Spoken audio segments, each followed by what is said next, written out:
오늘 우리가 함께 나눌 말씀은 신약성경 누가복음 2장 3절부터 11절까지 말씀입니다. 모든 사람이 호적 등록을 하러 저마다 자기 고향으로 갔다.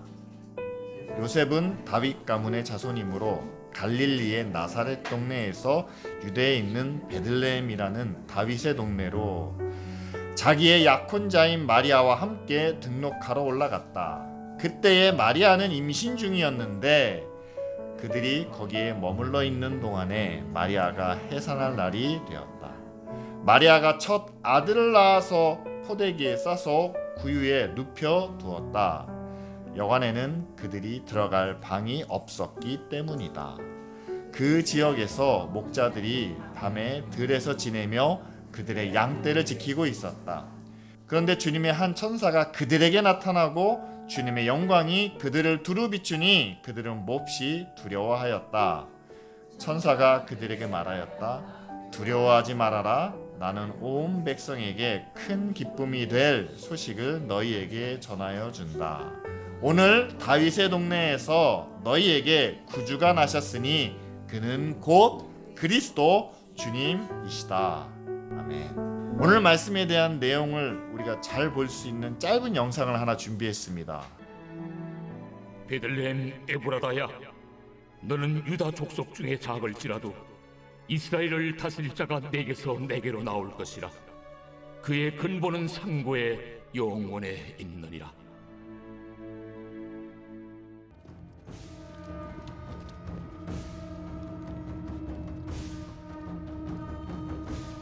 Rome is requesting a census, each man to return to the place of his birth. Such an order will lead to unrest. The people whisper of rebellion even now. It is the will of Caesar.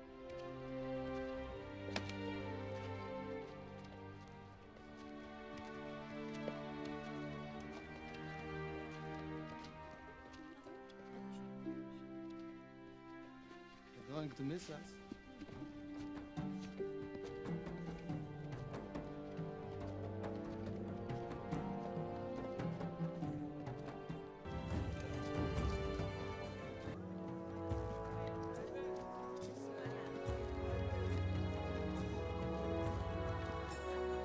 Jerusalem, the holy city.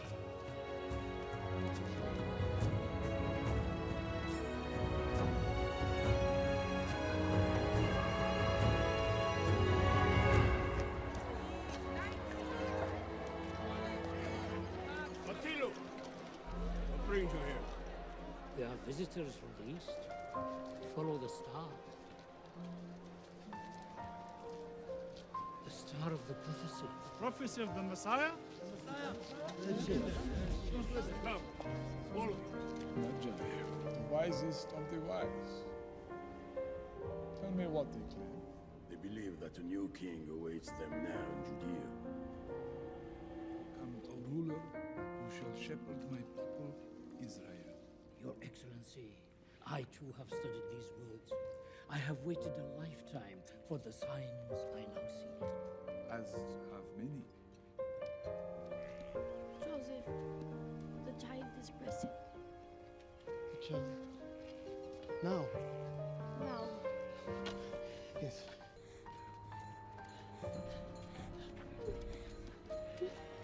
God be with you. Is there a place for my wife and me to stay? I'm sorry, there is no room here.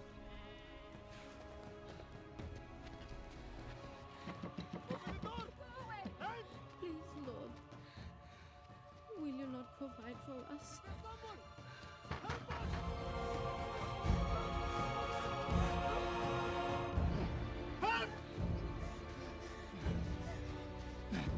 I beg you! I ask not your home, but any place you have. It's all I can do.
예수님의 탄생에 대한 배경과 또 실제로 예수님이 어떻게 태어나셨는지를 보여주는 그런 내용입니다. 여기 여러 등장인물들이 나오죠. 주연이라고 말한다면 아마 요셉과 마리아가 가장 많은 비중을 차지하고요. 로마 황제인 아우구스투스, 그리고 당시 예루살렘을 지배하고 있던 총독 헤롯 왕, 동방박사, 또 예수님을 경배하러 온 목자들, 그리고 나타나진 않지만 그들에게 소식을 전해준 천사들까지 여러 등장인물들이 나옵니다. 근데 한번 생각해 보십시오. 이들이 우연히 과연 이런 상황을 만나고 또 이런 사건들이 일어났을까요? 동방박사들이 우연히 별을 보고 왔을까요? 아니면 우연히 로마 황제가 호적을 하라라고 명령을 했을까요? 아니요. 우연히 겹치면 그것은 우연이 아니라 그 안에는 계획과 섭리가 있다라고 우리는 말할 수 있겠죠.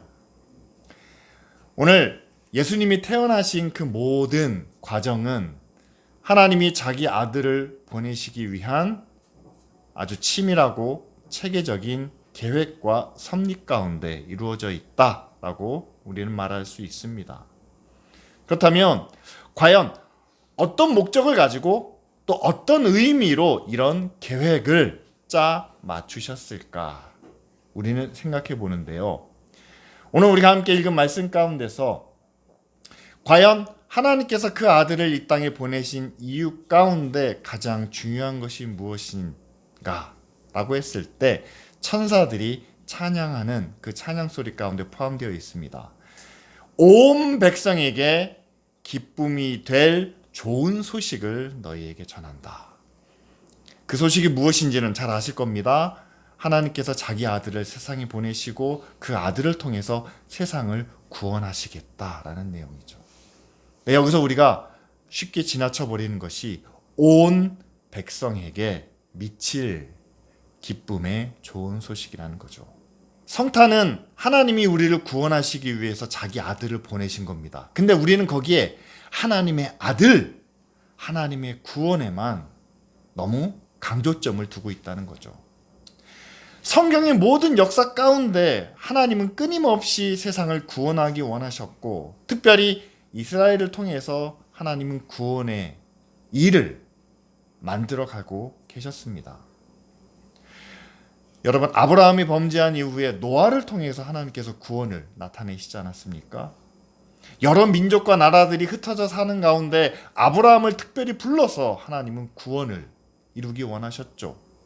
그리고 야곱의 후손들이 애굽에 있을 때도 모세를 보내셔서 그 후에 여호수아와 사사들과 많은 선지자들을 통해서 하나님은 열심히 자기 백성을 구원하기 위해서, 세상을 구원하기 위해서 애쓰셨다는 사실이죠.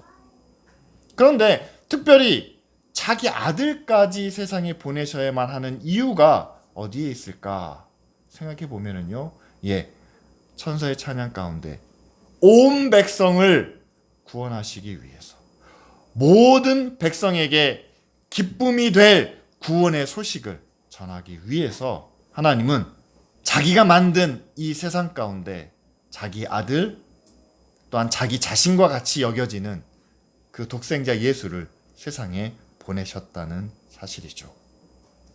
여러분, 만일 하나님께서 모든 세상을, 온 인류를 구원하실 계획이 아니라 그 중에서 택함 받은 이스라엘만 구원하기 원하셨다면, 아니면 이스라엘이 아닌 다른 나라, 다른 민족, 아니면 다른 대륙만, 한 대륙만, 일부만 구원하기 원하셨다면 하나님은 예수님을 보내실 이유가 없이 다른 아브라함을 선택하시고 다른 모세를 불러서 아마 그 계획을 이루셨을지도 모릅니다.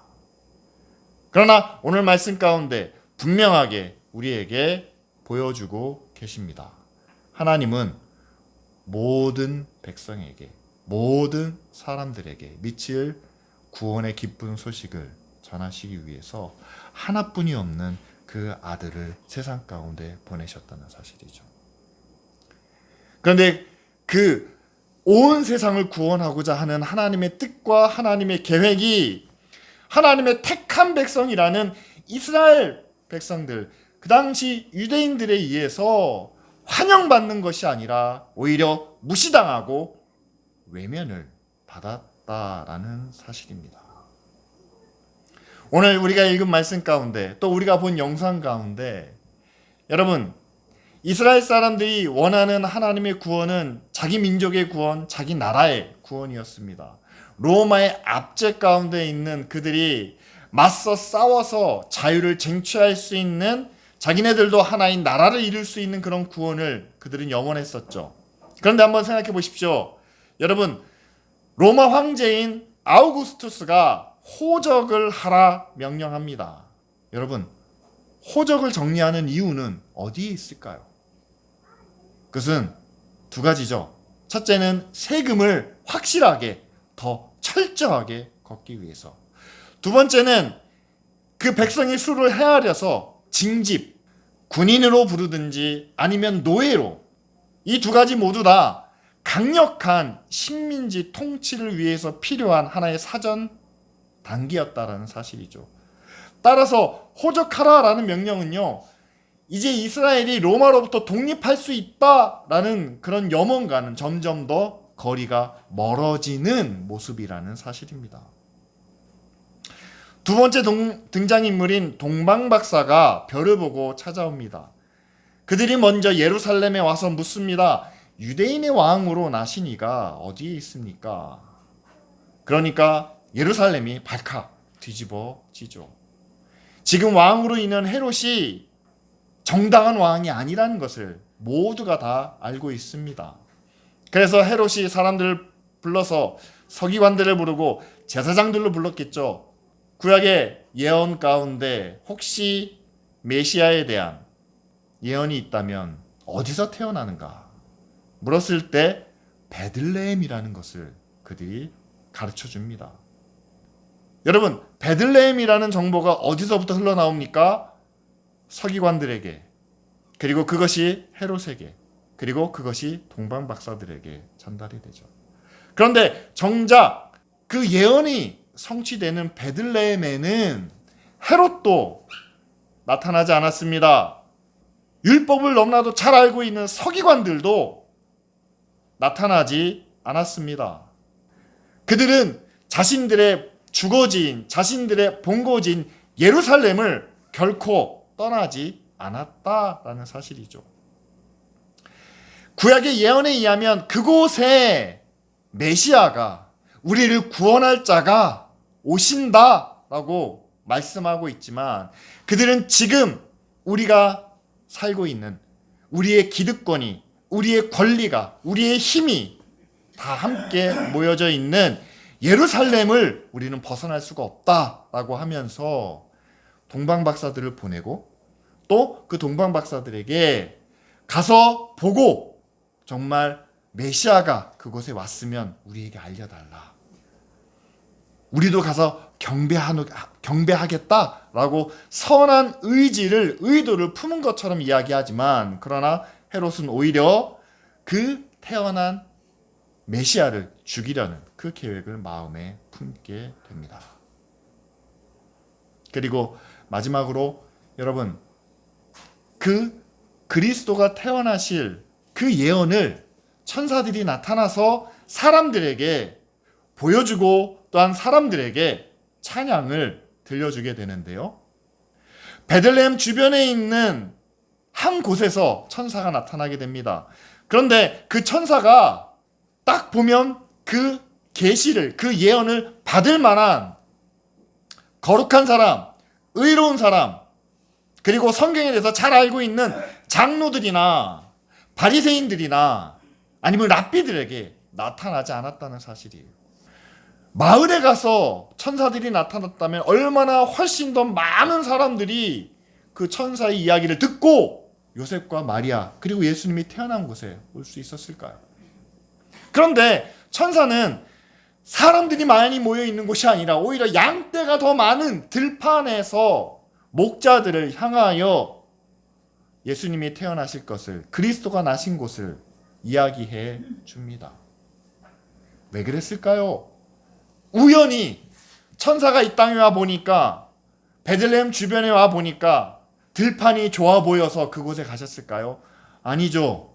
마을 사람들, 마을의 장로나 랍비나 서기관들에게 이 말을 해주는 것보다는 목자들에게 소식을 전하는 것이 더 합당했기 때문에 그런 것이 아니겠습니까? 아마도 천사가 장로들과 랍비들에게 이 소식을 전했다면 그들은 이 소식을 듣고 구약의 예언을 막 뒤져보면서 이것이 신학적으로 맞는지, 지금 우리가 지키고 있는 유대인의 율법과 전통에 맞는지, 지금 이것 때문에 우리의 규정이, 우리가 살고 있는 이 상황이 어떻게 변화될 것인지 뭐 이것저것 따지는 것이 많지 않았겠습니까? 하지만 목자들에게는 뭐 따질 것도 없어요. 천사가 그곳에 그리스도가 나신다라고 말하니까 천사들은 그 이야기를 듣고 바로 요셉과 마리아에게 가서 예수님을 경배하는 그런 모습을 보여주고 있습니다. 하나님이 자기 아들을 이 땅에 보내시는 것 자체가 파격이고 굉장히 큰 변화를 우리에게 의미하고 있습니다. 그런데 이 땅에 오시는 과정과 절차에 있어서마저 우리에게 큰 변화와 파격과 또한 새로운 것을 말씀해 주고 계신다는 사실이죠. 첫 번째는 이겁니다. 하나님은 온 백성을 구원하기 원하십니다. 믿음으로 우리가 구원을 받지만, 그러나 그렇다고 해서 믿는 사람만 하나님은 구원하기 원하시는 게 아닙니다. 오히려 믿지 않는 사람들도 하나님의 구원에 이르기를 더 간절히 바라고 계신다는 사실이죠. 따라서 교회는 여러분 믿음으로 구원을 얻습니다. 그래서 우리의 믿음을 더욱 강건하게 합시다. 더욱 힘있게 합시다. 더욱 거룩하게 합시다. 라고 주장하고 외치는 것 필요합니다. 그러나 여러분, 하나님이 모두를 구원하기 원하신다면 믿음 없는 사람도 우리와 함께 어울릴 수 있는, 믿음이 없어도 교회로 나올 수 있는, 믿음이 없어도 함께 하나님에 대해서 이야기할 수 있는, 여러분 그런 곳이 교회가 되어야 하지 않을까요? 예루살렘이란 곳이 거룩하고 의롭고 모든 것이 다 갖춰져 있는 곳이지만, 그러나 예루살렘에 그들이 성전 앞으로 나아가기 위해선 여러 가지 자격과 절차와 조건이 많았습니다. 따라서 여러분, 하나님은 자기 아들을 예루살렘 그 중심지로 보내신 것이 아니라 베들레헴이라는 곳으로, 그것도 그 마을에 가장 유력한 사람들이 함께 모여있는 마을이 아니라 들판에 있는 목자들이 찾아갈 수 있는, 그렇게 누구라도 찾아올 수 있고 누구라도 만나줄 수 있는 그런 곳으로 하나님은 자기 아들을 보내셨다는 사실이죠. 지금 우리는 예수 그리스도를 함께 만나는 그런 곳이 교회라고 생각하고, 또한 그런 시간이 우리는 예배라고 생각합니다. 그렇다면 여러분, 이 교회와 이 예배는요, 찾아오는 사람에게 어떤 자격이나 조건을 요구하지 않고 누구라도 함께 할 수 있고, 또 언제라도 만나서 하나님에 대해 이야기할 수 있는 그런 열린 장소, 또한 열린 공동체가 되어야 한다는 사실이죠. 그런데 이스라엘 백성들이 그렇게 하지 못한 데는 두 가지 이유가 있었습니다. 첫째는 자기들은 선택받았다라는 특권의식. 두 번째는 우리와 같지 않으면 우리와 하나 될 수 없다라는 그런 강한 정체성이 있었기 때문이죠.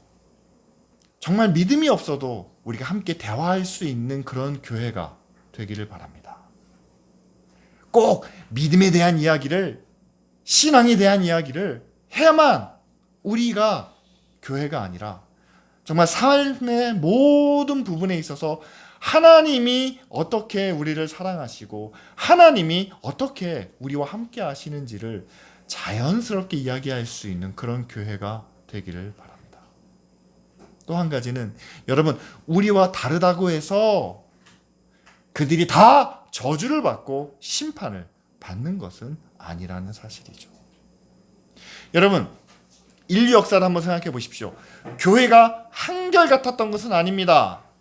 종교개혁이라는 큰 변화를 겪었습니다. 그 이후에도 교회가 잘못하고 있는 것, 또 모자란 것을 바꾸며 새롭게 만들어가는 그런 많은 일들이 있었습니다. 따라서 지금의 교회가 가지고 있는 모습이, 지금 우리가 생각하고 있는 것이 절대 진리가 아닐 수도 있다는 사실이죠. 우리와 다른 모습으로 예배를 드려도, 우리와 다른 방법으로 하나님을 구하고 하나님의 의를 이루려고 할 때, 여러분, 그것을 다르다고 해서 외면하고 배척하는 것이 아니라 다르지만 함께 하나님을 찾고 구할 수 있는 그 길로 나아가는 것이 모두를 위한, 모두 하나님의 자녀가 되기 위한, 그리고 모두를 구원하시는 하나님의 계획이 아니겠습니까? 여러분, 성경에 나와 있는 2000년 전의 교회를 한번 생각해 보시길 바랍니다. 예루살렘에 모여 있는 사람들이요, 다 예루살렘 사람들만은 아니었습니다. 유대인들만은 아니었습니다. 전 세계에서 모여든 사람들이었죠. 그들이 사용하는 언어마저도 틀렸습니다. 그래서 오순절 성령의 역사가 일어나자 제자들이 방언으로 복음을 전하기 시작했죠. 너무나 달랐습니다. 너무 다양했습니다. 하지만 그들은 서로 맞춰가며 하나 될 수 있는 그런 방법과 길을 찾아가고 있었다는 사실이죠. 그런데 2000년 전의 모습은 그렇게 다양하고 서로 맞춰가는 노력이 있었는데, 시간이 지나가면서 교회가 점점 더 인간 중심적인, 세속화되는, 그리고 하나의 제도와 틀을 맞춰가게 되면서 여러분, 다른 부분에 대해서는 인정하지 못하는, 모든 영혼들을 우리가 마음으로 품고 함께 예배해야 되는데 교회의 품이 점점 더 좁아지는 것을, 작아지는 것을 우리는 경험하게 됩니다. 교회마다 공간은, 건물은 커다랗게 지어놓고 있으면서 이 공간 안에서 함께 예배하려면 우리와 같은 믿음, 같은 생각, 같은 방향으로 가야만 한다라는 그런 조건들을 먼저 내세우게 되었다는 사실이죠. 하나님의 구원의 뜻을 오늘 예수님의 태어나시는 모습을 통해서 우리가 다시 한번 생각해 보기를 원합니다. 하나님이 왜 나사렛에서 사는 마리아와 요셉에게서 태어나셨을까? 하나님이 왜 자기 아들을 태어나자마자 마구간 말구유에 누이셨을까? 그리고 하나님이 왜 유대에 랍비들도 많고 서기관들도 많고 장로들도 많은데 왜 동방의 박사들을 불러다가 예수님을 경배하게 하셨을까? 천사들이 왜 구원의 소식을 들판에서 양들이나 치는 목자들에게만 전해 주셨을까? 이것은 바로 모두를 구원하시기 위한, 하나님은 한 영혼도 멸망을 받는 것을 원치 않으시기 때문에, 그들의 민족이 달라도, 피부색이 달라도, 그들이 다른 전통과 문화 가운데 있더라도, 그리고 그들이 교육을 많이 받지 못했더라도, 사회적으로 지위가 낮더라도 하나님을 만났는데, 예수 그리스도를 찾아오는데 어떠한 제한이나 불편도 없도록 자유롭게 만나 주실 수 있도록 하기 위해서 이 모든 예수님의 탄생 장면을 계획하시고 섭리한 것이 아직 있습니까? 여기서 우리가 볼 수 있는 것은 그렇습니다.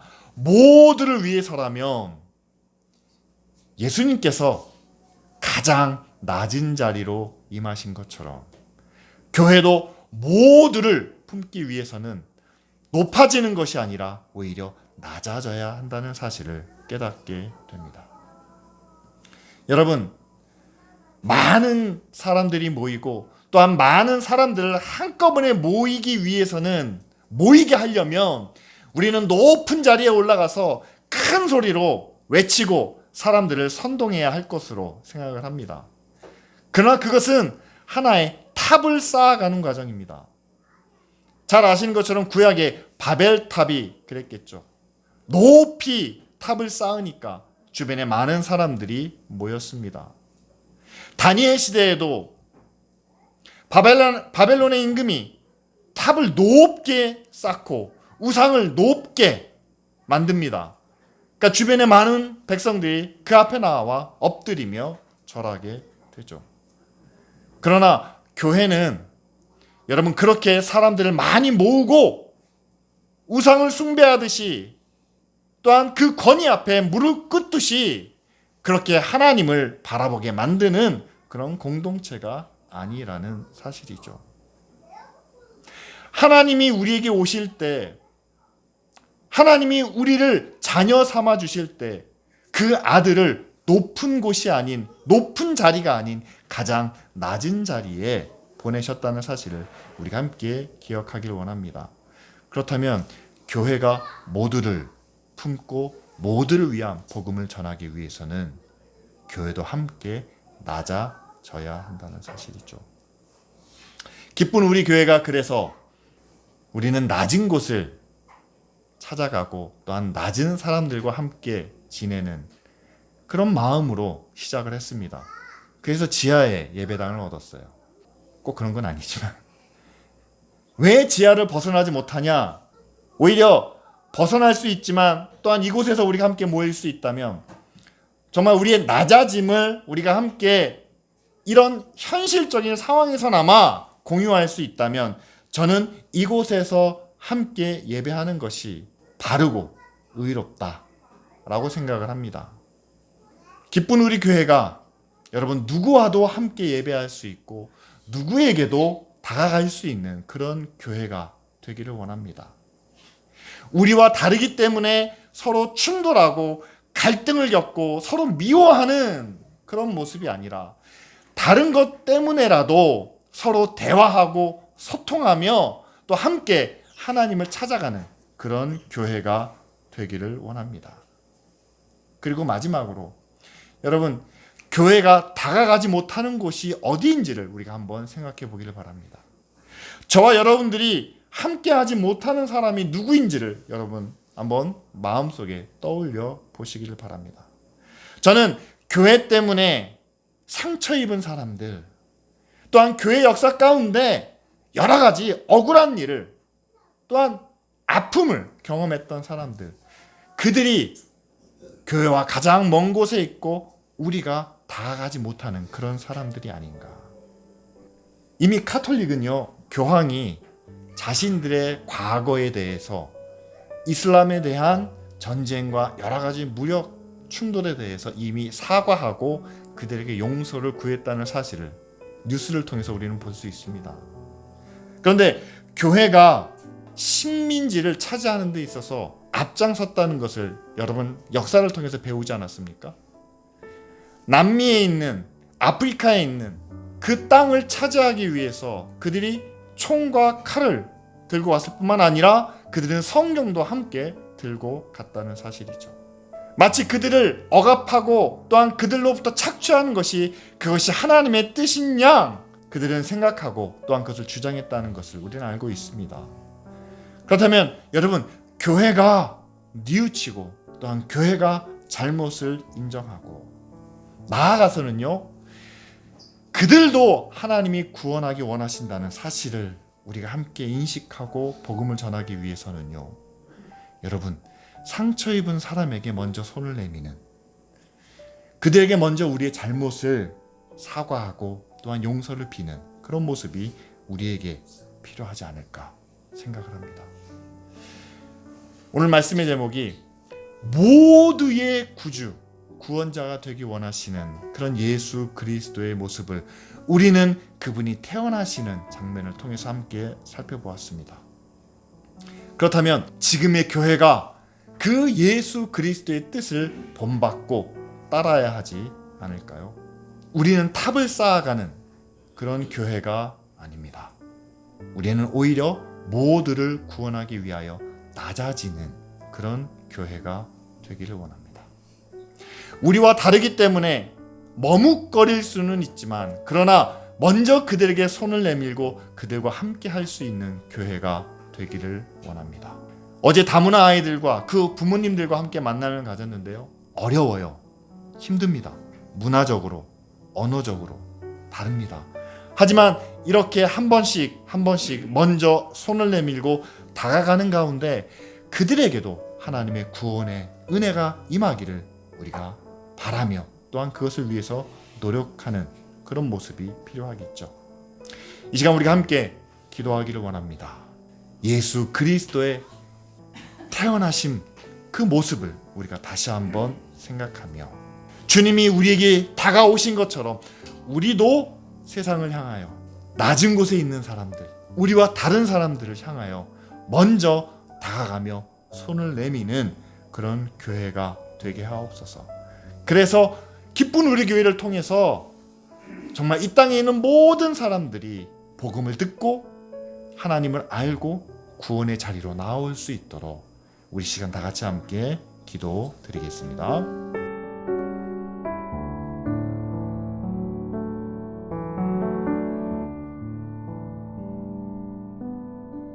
2000년 전에 우리를 위하여 예수 그리스도를 보내시고 또한 모두를 구원하기 위한 그 계획으로 가장 낮은 자리에 가장 어려운 이들과 함께 하신 주님의 사랑을 우리가 찬양하며 영광을 돌립니다.